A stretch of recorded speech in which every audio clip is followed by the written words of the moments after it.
Hey, MADZOOK Joe here, Joe Jekyll. And as a sport and performance psychology consultant, I always get asked, Joe, you're a psychology practitioner. Yes.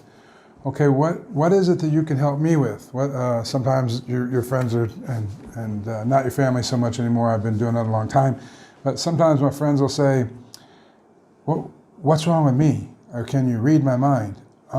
No, I can't read your mind. And generally my answer is there's nothing wrong with you. Why does something have to be wrong with you? Right? And just because someone mentions the word psychology, I currently live in Phuket, Thailand, and some cultures, the Thai culture being one of them, a lot of Southeast Asian cultures, boy, you say psychology, it's kind of a taboo, right? Because it automatically, bang, indicates that there's immediately something wrong. Right? So a performance psychology practitioner doesn't focus on what's wrong. They focus on how to be better. So a few key areas that a sport and performance psychology practitioner can help you with, or some of their expertise or specialty items that they do. Number one is we help you find questions that you may not even know exist, right? In life, we all want to have answers. We want to seek the answers.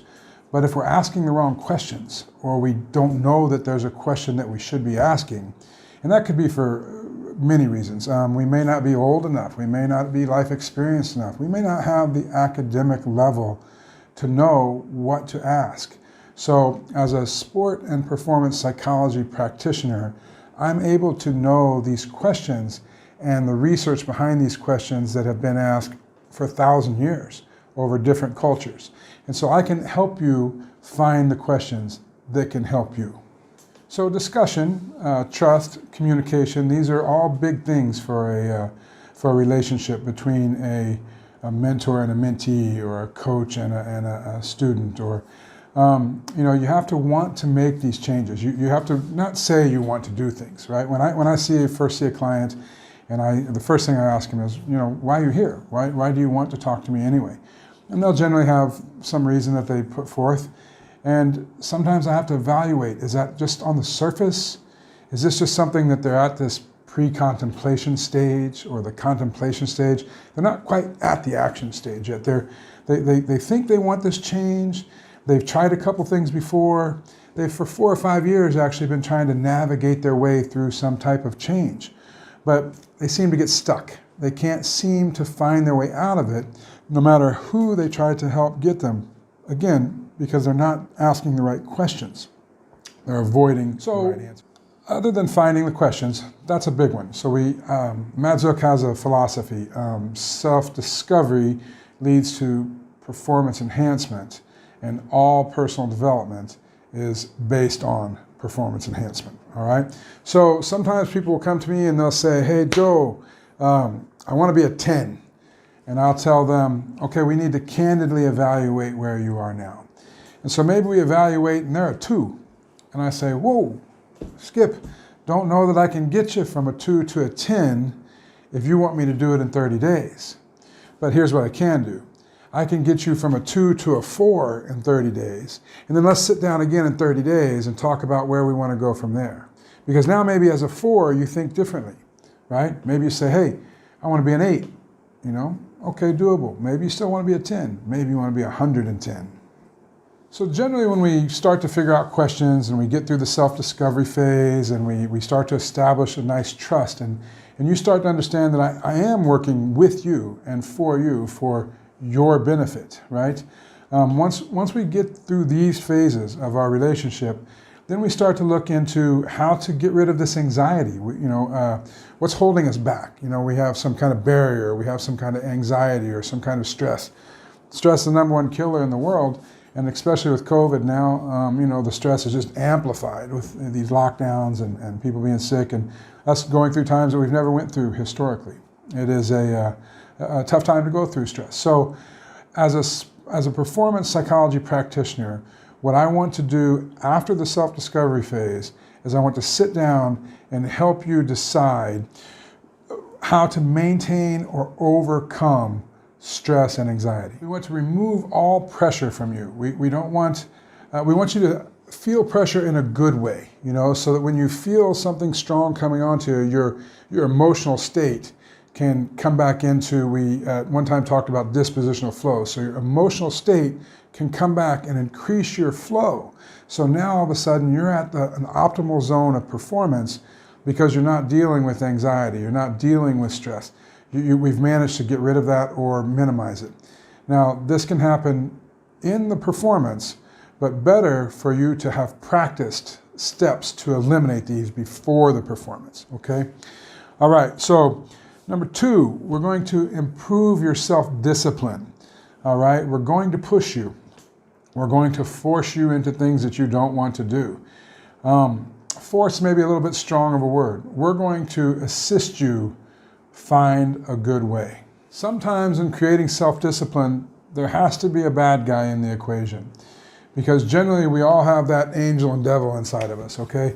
And so when the devil starts to win, it's beating our angel, all right? So if the devil is winning and I can step in as an outside force to help remove the devil, to pick the angel back up, to give you a little bit more oomph for the fight.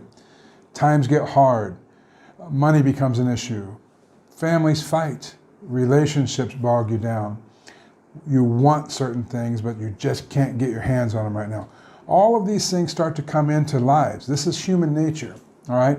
But if you look at the successful people, the people that are able to navigate through that, basically, they've eliminated their anxiety, they've eliminated their stress, and they've minimized any of these problems. So they've done this through self-discipline and by creating a better temperament for themselves. If we can control our temperament, we can not fly off the handle and get mad or accuse people of things, or we learn to cope with inside, things that maybe we don't want, or when we're put into a situation where we have to make a choice and we think, which is the better choice to make, and then we're mad at the person that asked us to make the choice, or we're mad at the world because it gave us this choice. And we want option A, but we only got the choice between option B and option C. But we still want to look at option A because this is what we want. So we think, okay, we'll use B and get to A. Is it going to work? Maybe C could get us to A, but we don't like what C says. So we're not going to listen to C.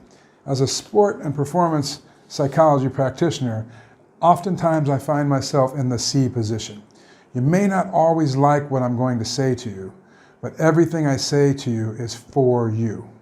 All right, so we want to increase your confidence.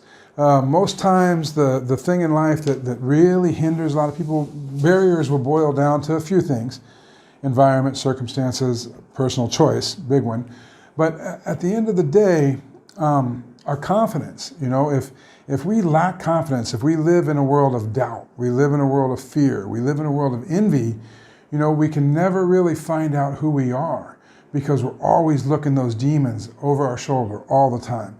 And every time they raise up, it's almost like a gang fight. They all three, one pops up, doubt pops up, so then fear pops up, so then envy pops up, and then greed pops up, and then dang, now we're in a dog fight, right? And so our devil's celebrating, yeah, he's got his friends there, right? But our angel just getting the shit kicked out of him, all right? So we want to make sure that we increase our confidence. All right, and there's a big word here called self-efficacy. Self-efficacy is different from confidence in the fact that self-efficacy is our belief in our ability to do a certain thing. So how MADZOOK and myself working with you will increase your self-efficacy is by trying to find things that we're capable of you realizing that you're good at that skill. All right?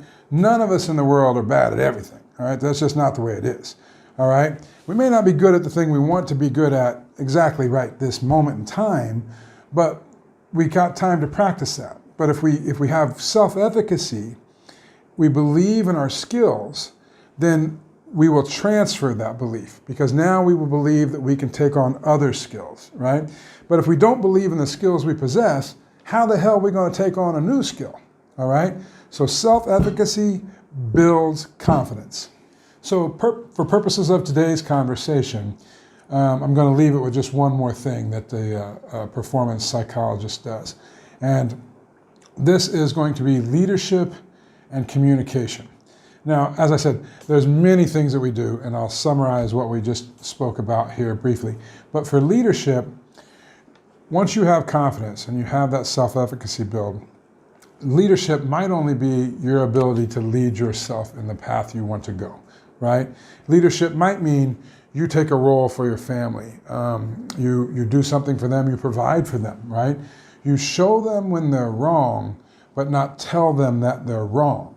All right, I find myself sometime in relationships where, in a work relationship, where I am telling someone and showing them where they might want to think differently. I don't want to say wrong, but they might want to think differently. I'm not telling them they're wrong, I'm showing them how to think different. So our leadership skills develop, and that's something that a sport and performance psychologist focuses on. Right? So we will, as a psychology practitioner, a psychology consultant, I'm going to sit down and explain to you the different types of leadership. And then we're going to look at your personality and your environment and your situation. Because at the end of the day, it's not about me telling you how to be a better leader. It's about us discovering ways to show you how to become a better leader. All right? This is much of this is going to depend on your choice and our communication. So the final thing is communication. We have to learn how to communicate with each other.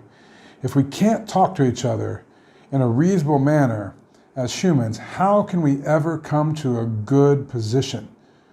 Someone will always think the other one is wrong, and no one is always wrong. So communication is a critical aspect of humanity.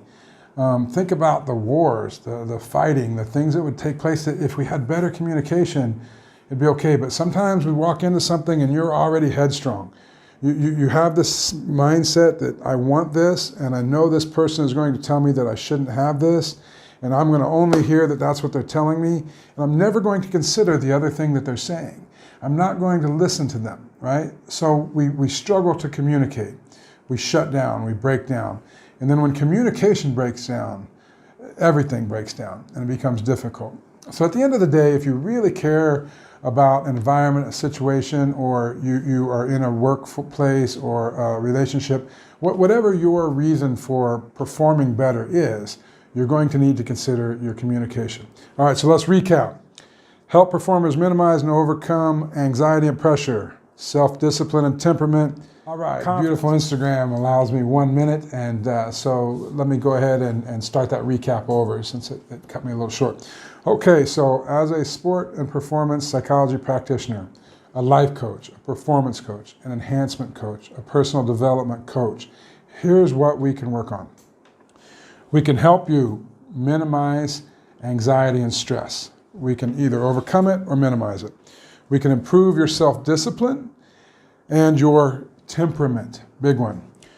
We will increase your confidence and improve your self-efficacy, your belief in the ability to hold your skill level where you need it to be. And finally, your leadership skills and your communication skills will improve, which will allow you to find the state of flow that you need to be in for optimal performance.